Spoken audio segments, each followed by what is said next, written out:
안녕하세요. 저는 SAP에서 기술과 솔루션을 담당하고 있는 천석범입니다. SAP에서 가장 중요한 파트너 중에 하나인 BSG의 행사에서 제가 여러분과 이렇게 말씀을 나누게 되어서 정말로 기쁩니다.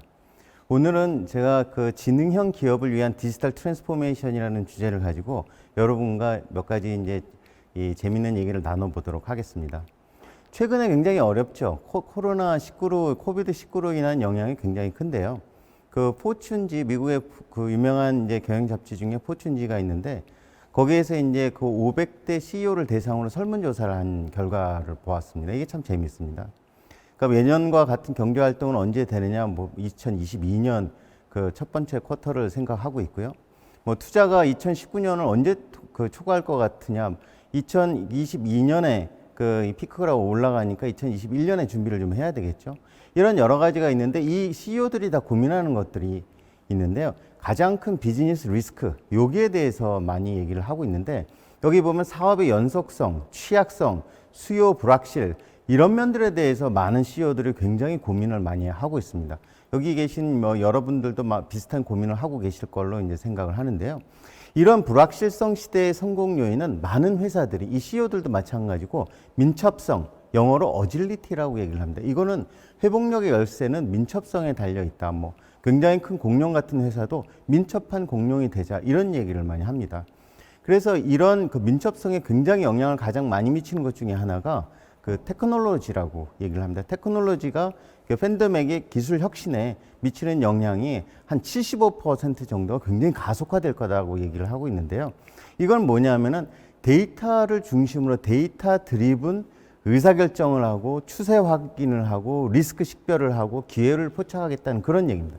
그걸 통해서 회복 탄력성, 수익성, 지속 가능성 이런 것들을 매니지를 해서 결국은 그 민첩성을 확보하겠다라는 그런 얘기인데요.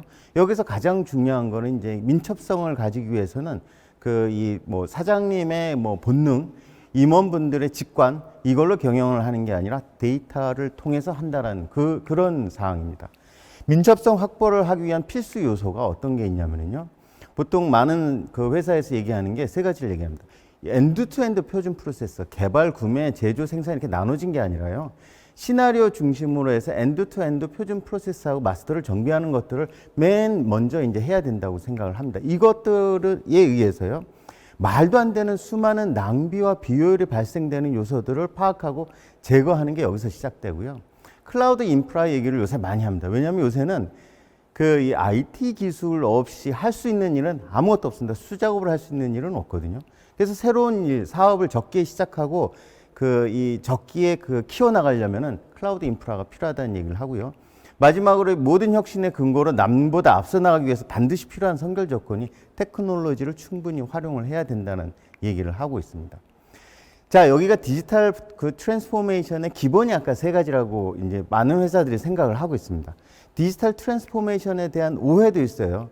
그 IT 산업이 주로 이제 하는 일이고요. 나하고는 상관없고 그건 뭐 전산실 얘기지 왜 나에게 그렇게 얘기를 하느냐라고 하는 현업에 계신 분들이 예전에 많았으나 코비드 이후에는 그런 얘기는 싹 없어졌습니다. 놀라운 일입니다. 한 1년 안에 그런 생각이 완전히 모든 그 경영진으로부터 변한 이런 굉장히 큰 변화를 우리가 목도를 하고 있습니다.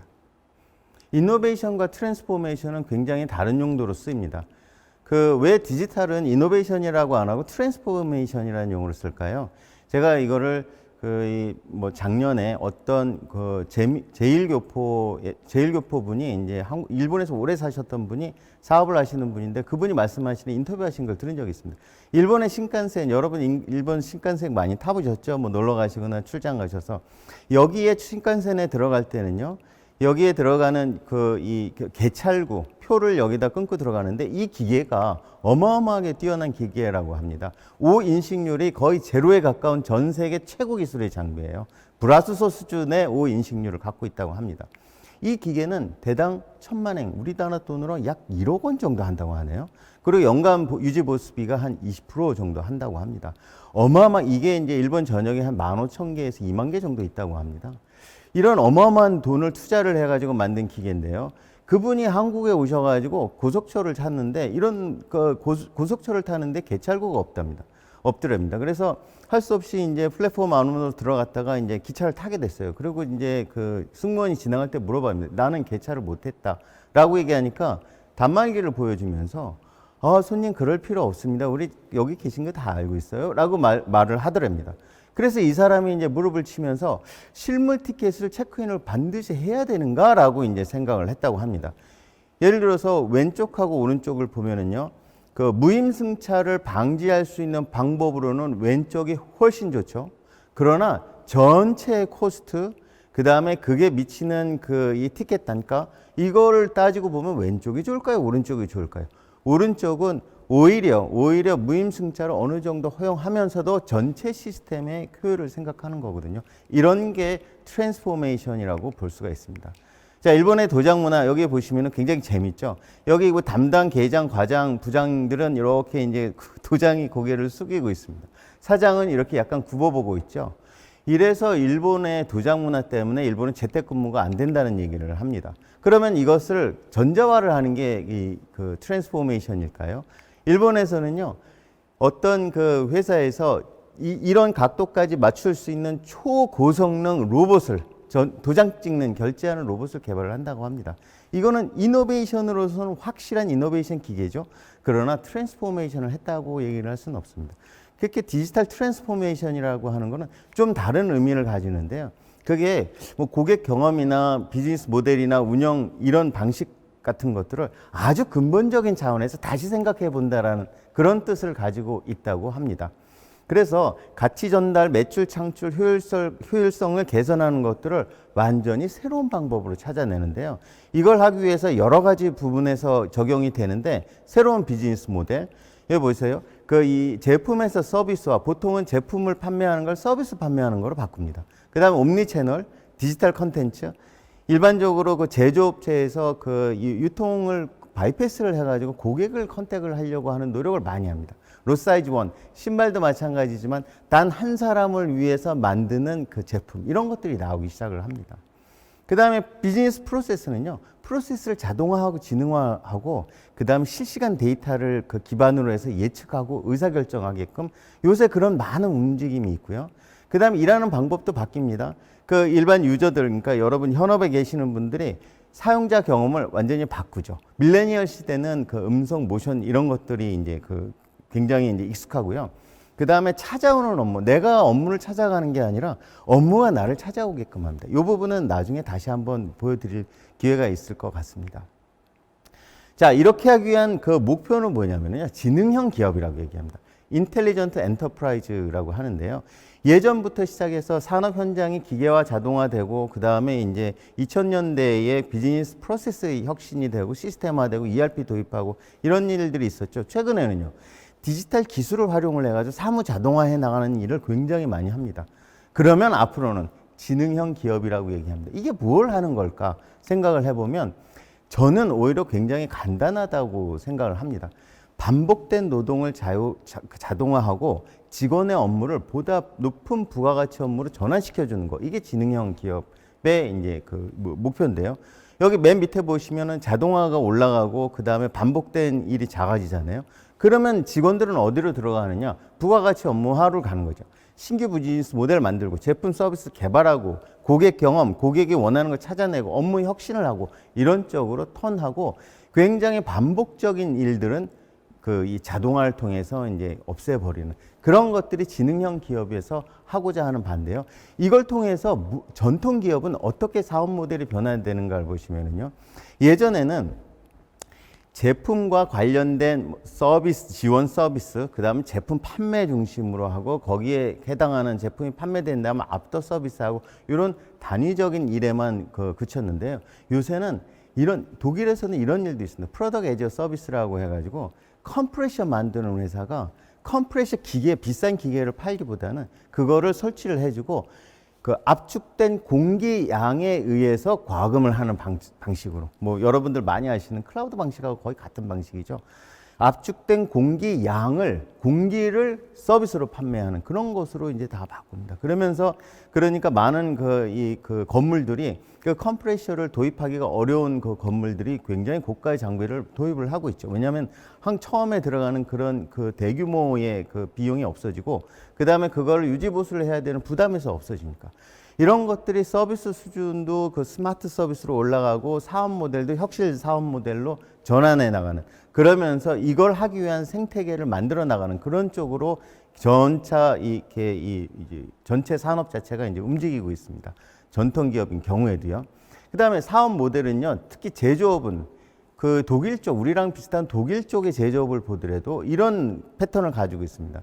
전체 비즈니스를 고객 중심으로 다시 생각해 보는 건데요. 예를 들어서 얼마 전에 있다가 지금 현재는 폐업했던 아디다스의 신발 공장, 독일에 간 그 작은 신발 공장 있죠. 가장 전 세계에서 가장 작고 가장 이 작은 단위 안에서 많은 걸 생산내는 그런 신발 공장이 있는데요. 아디다스 매장에서 이제 신발을 측정을 합니다. 모든 사람의 발은 다 다르죠. 그 고객 하나를 위해서 이제 측정을 하고요. 그 다음에 하나의 세그멘트를 위해서 이 시스템을 컨피그레이션하고 주문을 받습니다.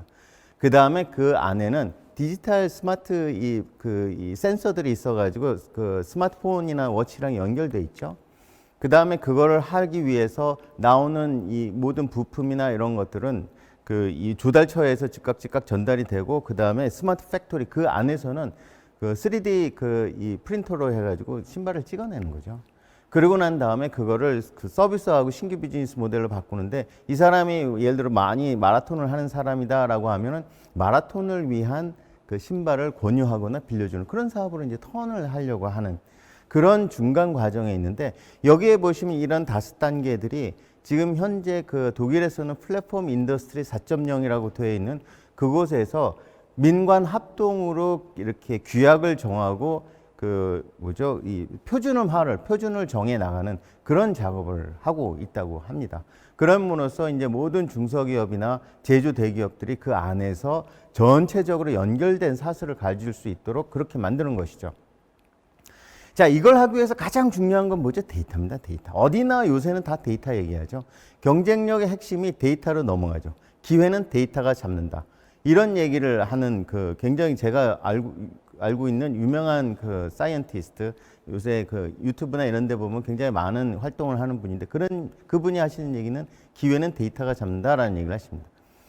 옛날에 이거는 2012년도에 타겟에서 있었던 일인데요. 타겟에서 임산부용 쿠폰을 여고생한테 배달을 한 거예요. 미국에서요.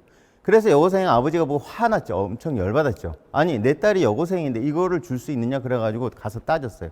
니네들 말이 되느냐, 무슨 일을 이따위를 하느냐. 그런데 알고 보니까 실제로 임산부였던 게 맞았어요.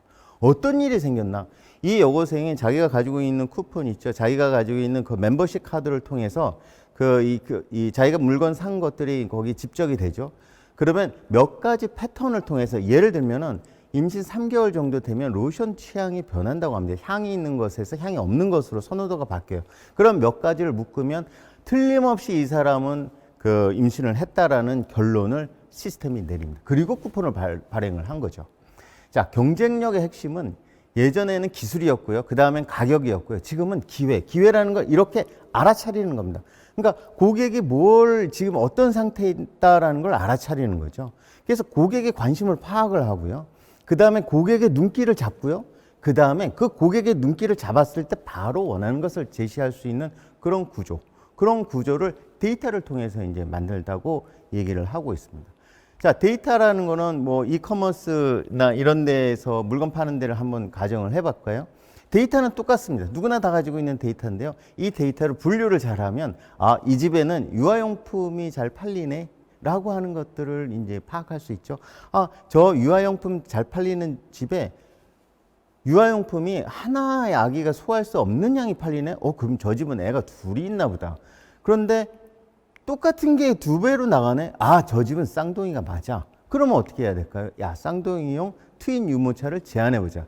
맨 처음에 데이터에 있을 때하고요, 위즈덤 수준하고요, 가지고 있는 데이터는 똑같습니다. 뭐가 달라졌냐면은 그걸 어떻게 분류를 해서 그 안에서 어떤 유효한 정보를 뽑아내느냐에 달려 있는 거죠. 자, 데이터의 그 활용 원칙, 여러 뭐 분산된 시스템, 여기 M&A 한번 하고 나면 회사가 뭐 오히려 엉망이 되는 경우도 많고요. 그 다음에 마스터 데이터 뭐 집계 한번 해보려고 하면은 뭐 이중 집계되고 빠지고 이런 일이, 그래서 매일 그 이 레포트 만드느라고 밤새는 그 뭐 기획실이나 재경팀에 있는 사람들도 굉장히 많습니다. 그런 동료들이 있고요. 이런 것들이 다 이 데이터가 그 이 데이터들이 정확하게 이제 운영이 될 수 있는 그런 환경이 갖춰지지 않아서 그런 문제가 생기거든요. 자, 구슬이 서말이라도 꿰어야 부배거든요. 그래서 아까 보신 것처럼 이걸 어떻게 하면은 꿰어서 어떻게 하면은 지혜로운 정보를 뽑아낼 수 있느냐. 이게 이제 모든 회사들이 이 인텔리전트 엔터프라이즈를 이 추구를 하면서 바라고 있는, 그 다음에 추구하는 그런 대상입니다. 인공지능이라고 하는 것도 뭡니까? 여러분 인공지능 굉장히 관심 많죠. 아티피셜 인텔리전트가 있고 이 머신러닝은 그거의 하나의 그 서브셋이죠. 그거의 하나의 요소고 한 부문이고 이 머신러닝의 한 부문이 이제 뭐 옛날 이세돌의 알파고처럼 딥러닝인데 이런 것들이 다 뭘 하는 거냐면은 과거에는 물건 생산을 위해서 육체 노동의 자동화에 집중을 했다고 하면 다 이런 것들은요 정보 생산을 위해서 정신 노동의 자동화에 집중한 결과로 나타나는 모든 기술들입니다. 자, 인공지능 여기에서 왼쪽 한번 보세요. 이런 거 많이 보셨죠? 어떤 게 개고, 어떤 게 강아지가, 어떤 게 빵일까요? 오른쪽은 어떤 게 고양이고, 어떤 게 빵일까요? 저도 잘 모르겠어요. 이렇게 자세히 봐야 보이거든요. 이 왼쪽도 마찬가지고 오른쪽도 마찬가지입니다. 그러나 현재 그 AI에 학습된 인식 능력은 사람을 앞선다는 얘기 많이 들으셨죠? 자, 인식 방법의 차이가 이런 AI는요, 대규모 데이터들, 유튜브나 구글이 있으니까 이게 가능해지거든요. 그 데이터를 다 밀어 넣으니까 이것들을 인식해낼 수 있는 알고리즘이 형성이 된 겁니다. 다시 말해서 AI의 활용 능력은 양질의 데이터가 있느냐 없느냐에 따라 달려 있거든요. 하다못해 개, 고양이 구분하는 것도 양질의 이 사진이 엄청나게 많이 보여지고 많이 분석을 해야 되니까 그 데이터를 어디서 확보해 오느냐가 이제 문제가 되는 거죠. 그리고 이것들을 활용하는 클라우드라고 하는 거는 기업에서 클라우드 요새 이제 많이 쓰고 있는데 한국은 사실은 굉장히 속도가 느립니다. 뭐 서구나 굉장히 빠르죠. 제가 알고 있는 일본 친구한테 물어봤어요. 왜냐하면 일본이 요새 클라우드가 난리가 났거든요. 클라우드에 있는 모든 솔루션, 뭐 인프라 어마어마하게 많이 팔립니다. 그래서 물어보니까 이런 얘기를 합니다. 일본의 지난 잃어버린 20여 년 동안에 거의 30년 가까이 됐죠. 그동안에 이 기업들이 투자를 제대로 못한 데가 많았어요. 그래가지고 지금 현재는 하드웨어부터 시작해서 이제 뭐 하드웨어가 왔다 갔다 하는 겁니다. 이게 이제 거의 수명을 다 했거든요. 그러면 이걸 바꿔야 되겠는데 사장님이 그래 바꿔라 그랬더니 이거를 운영할 수 있는 기반 기술이 다 바뀌었어요. 그래가지고 지금 전산실에 계시는 50대 아저씨들이, 엔지니어들이 이거를 다룰 수가 없게 돼버렸어요. 그럼 젊은 애들을 뽑아라고 그랬더니 또 잃어버린 30년 동안에 아이를 하도 안 낳아가지고 요새 대학생들이요. 풍기가, 사람이 귀해져가지고요. 이 사람들이, 대학생들이 대졸 신입사원은 보통 한 서너 개의 직장 티켓을 가지고 자기가 고릅니다. 그때 이렇게 이 전산 관련된 거, 밤에 일을 해야 되고 주말에 일을 해야 되는 업종을 선택을 할까요? 안 하죠. 그러니까 어떻게 되느냐? 일본같이 내 거를 고수하는 그런 나라, 그런 문화에 있어서도 방법이 없는 거예요. 클라우드로 넘어갈 수밖에 없는 거예요. 내가 스스로 운영할 수 있는 한계가 도래해버린 거죠. 그러고 난 다음에 이제 좋아요. 그러면 아이아스 인프라를 썼거든요. 인프라를 쓴 다음에는 어떻게 되느냐? 개발을 하자. 그랬더니 개발도 마찬가지 일이 발생되는 겁니다. 누가 자바 가지고 이렇게 밤새면서 그걸 짜겠습니까? 이런 현황이 일본에서 벌써 왔고요. 거기에 한 5년 정도 뒤쳐져서 한국이 그런 인구 구조나 이런 여러 가지 환경이 일본을 따라가고 있죠. 우리도 어떻게 되느냐? 방법이 없고 마찬가지가 될 거다라는 겁니다. 여기가 가지고 있는 절대적인 밸류 이런 걸 떠나서 환경적으로 그렇게 될 수밖에 없겠다. 클라우드를 쓸 수밖에 없겠다라고 하는 게 이제 그 친구들 하고 얘기를 하면서 내린 결론이었거든요. 개인도 마찬가지고 이런 것들이 묶여져서 이제 클라우드를 많은 회사에서 고민하고 있는데 저도 제가 알고 있는 그 기업에 있는 친구들이 묻습니다. 클라우드 해야 돼 말아야 돼 이거 했다가는 뭐 시큐리티 문제가 아니야 이런 얘기를 하는 걸 보고 가끔씩 이제 갑갑하다는 생각을 했습니다. 왜냐하면 클라우드라고 하는 것도요 굉장히 종류가 많거든요. 이 안에서 할 수 있는 방법이 많습니다. 내 거, 그 다음에 맡길 거 이런 것들을 어떻게 딱 구분 지어지지 않는 그런 종류가 많은데 여러분 알고다시피 이제 자가 운영하는 거는 뭐 예를 들면 자기가 이제 뭐 음식을 다 해 먹는 거고요. 그 다음에 IaaS 인프라스트럭처만 사는 거는 뭐 공유 주방 같은 것들을 이제 쓰는 거고요. 그 다음에 파스 플랫폼만 사는 거는 말하자면 공유 주방에서 식자재까지 납품을 받는 거고, 그 다음에 사스 이거는 배달의 민족으로 이제 시켜 먹는 거고. 이런 이 안에도 레이어가 굉장히 많은 옵션이 있는데 그 옵션 중에서 내가 무엇을 선택해서 어떻게 가져가느냐라고 하는 것들은 그 회사의 이제 전략에 달려 있는 거죠. 그래서 이건 yes 아니면 no, 도 아니면 뭐의 그런 단순한 논리가 아니다라는 것들을 저는 이제 뒤에다가 많이 설명을 하곤 합니다. 클라우드를 해서 좋은 점도 많지만 안 보이는 부분이 있어요. 그러니까 이 클라우드를 하게 되면 클라우드는 이제 조금씩 그 사용량을 늘려가는 개념인데요. 일반적으로 그 기업에서 프로젝트를 하게 되면 원타임에 차세대 시스템 적용 프로젝트를 하면은 그게 1년 안에 모든 것들을 다 끝내야 되고 다시 투자하기가 굉장히 힘듭니다. 그러면은 그 안에 필요한 거 상상할 수 있는 모든 것들을 다 갖춰야 되잖아요. 그런 어려움이 있죠. 그런데 그 만들어 놓은 것들 중에서 많은 부분이 사실 안 쓰여지는 그런 것들이 많습니다. 그런 이제 숨겨진 낭비 이런 것들을 제거해 나갈 수 있는 그런 방법이기도 하죠. 자, 이렇게 지금 말씀드린 것들을 다 합치면은요, 클라우드 위에 올라간 이제 데이터들이 중심의 세상이 개인 디바이스나 산업용 IoT에서 데이터가 와가지고 클라우드로 들어가죠. 그게 그 클라우드로 들어간 데이터들이 그 빅데이터 분석을 위한 쫙 이렇게 정제된 모습으로 바뀌죠. 그 다음에 그거를 머신러닝의 알고리즘을 만들어서 판단을 할 수 있게끔 도와주죠. 그 결과를 이제 다시 그 클라우드나 아니면 IoT 장비에다 피드백하죠. 이렇게 하나하나의 테크놀로지가 중요한 게 아니라 이 전체가 묶였을 때 그걸 어떻게 쓸 수 있느냐, 그게 가장 중요한 그 모습이라고 생각을 합니다. 그래서 언제 어디서나 데이터가 무지하게 발생되죠. 그거를 쏘아 올릴 수 있는 통신, 그 다음에 엄청난 양의 데이터를 받아들일 수 있는 충분한 클라우드, 데이터가 나오지 않는 곳에서 데이터를 만들어내는 IoT, 거대한 데이터를 패턴을 찾아낼 수 있는 데이터 분석, 그 다음에 인간 수준의 인간의 지능을 모세해서 이 데이터를 가지고 판단을 할 수 있게끔 주는 인공지능, 이런 것들이 하나만 가지고는 안 되고요. 전체적으로 묶여야만 이것들이 굉장히 큰 효과를 볼 수 있는 그런 연결성을 가지고 있는 디지털 기술의 세상이 되고 있다라는 말씀을 드리고요. 그 다음에 그걸 하기 위해서 맨 밑바닥에 있는 기반은 디지털 코어라는 게 필요합니다. 디지털 코어는 옛날에는 사실은 ERP라고 불렸는데 SAP도 예전에는 굉장히 폐쇄성을 가졌는데 요새는 그렇게 하지 않습니다. 여기에서 굉장히 오픈형으로 만들어 놓고 모든 정보를, 사실은 기업에서 가장 중요한 정보는 그 디지털 코어에 저장이 되어 있거든요. 그래서 ERP에 있는 정보들을 다른 어디서든 빼서 쓸 수 있게, 다른 정보가 이 안으로 들어올 수 있게 굉장히 오픈해서 만들어 놓습니다. 그러면서 차별화된 어플리케이션을 만들도록 하고요.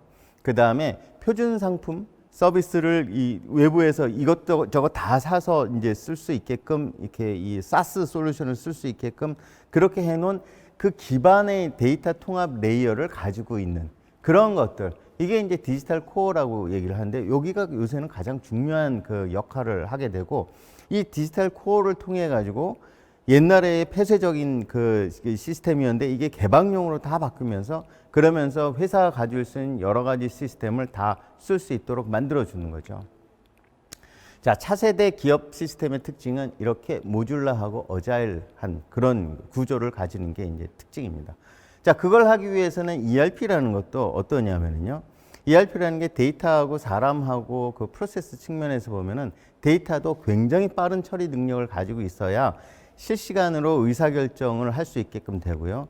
그 다음에 사람은 일하는 방법, 사용자 중심으로 바뀌는데, 그게 말씀드리는 것처럼 이 기존에 있는 방식하고는 달리 일이 나한테 오는 방식으로 바꾸는 거죠. 그 다음에 일하는 내용도 기존에 있는 이 계속 반복된 작업들은 다 이 프로세스 개선을 해서 빼버리고 그거를 자동화해서 맡겨가는 그런 형태로 이제 바뀌는 그 ERP의 역할을 이제 지금 현재 목도를 하고 있고요. 그래서 일이 찾아오는 구조는 이렇게 보시면 이렇습니다. 이게 하나의 타일이 돼가지고 하나를 누르면 내가 지금 처리를 해야 되는 처리를 아직 못하고 있는 것들 그것들을 알려주는 방식으로 시스템이 다 바뀌었어요. 그 다음에 이제 그것들을 다 모이면요. 경영진들이 와서 계속 드릴다운 해가면서 지금 현재 어떤 일이 어디서 발생되고 뭐가 문제 있는지를 찾아가는 형태로 바뀌었죠. SAP도 예전에와 달리 이런 형태대로 이제 바뀌고 있는데 맨 처음에는 그 온프레임으로 한 여러 가지 솔루션들이 나왔고요. 그 다음에 그거를 비즈니스 모델을 확대를 하면서 클라우드 사업, 그 다음에 비즈니스 네트워크 사업 이런 것들을 이제 많이 M&A를 하면서 끌어들였습니다. 그리고 전체 인텔리전트 엔터프라이즈 플랫폼을 가지고 회사가 아까 말씀드린 그런 전체를 구성하기 위한 맨 밑바닥에 있는 것들을 만들어 놓는데요. 기존에는 그랬지만 2020년부터는 보다 더 확장 형태로 가가지고 아까 말씀드린 여러분이 많이 알고 계시는 그 업무용 소프트웨어 수트, 그 다음에 그 인더스트리별 솔루션 이런 것들이 있는 상태에서 그 밑에 BTP 비즈니스 테크놀로지 플랫폼이라고 한 파스를 만들어 가지고 이걸 가지고 각 고객이나 파트너 스타트업들이 공동 혁신 SAP와 공동 혁신을 하던 본인이 만들던 그래서 SAP가 가지고 있는 이 파스 플랫폼 위에 올라와서 그것들을 다른 회사나 다른 커스터머가 사용할 수 있게끔 그렇게 해주는 방식으로 굉장히 확장형 플랫폼으로 이제 바뀌어 나가고 있습니다. 자, 이렇게 지금까지와는 달리 그 모든 폐쇄적인 그 회사나 폐쇄적인 구조 이런 것들을 개방형으로 바뀌고 그 다음에 서로 같이 일을 할 수 있는 에코시스템 형태로 이제 바뀌어 나가는 게 현재 트렌드고 추세고 SAP도 지금부터는 2020년부터는 이런 쪽으로 완전히 턴을 해가지고 하고 있으니 여기 많은 파트너들, 고객분들 중에서 많은 아이디어를 가지고 계신 분들은 본인이 만들어서 쓸 수 있는 그런 솔루션들은 본인만 쓰는 게 아니라 앞으로는 그것도 팔 수 있는 거고 다른 사람도 쓸 수 있는 것이다 라고 이제 생각해 주시면 감사하겠습니다. 자, 이상 경청해 주셔서 감사합니다.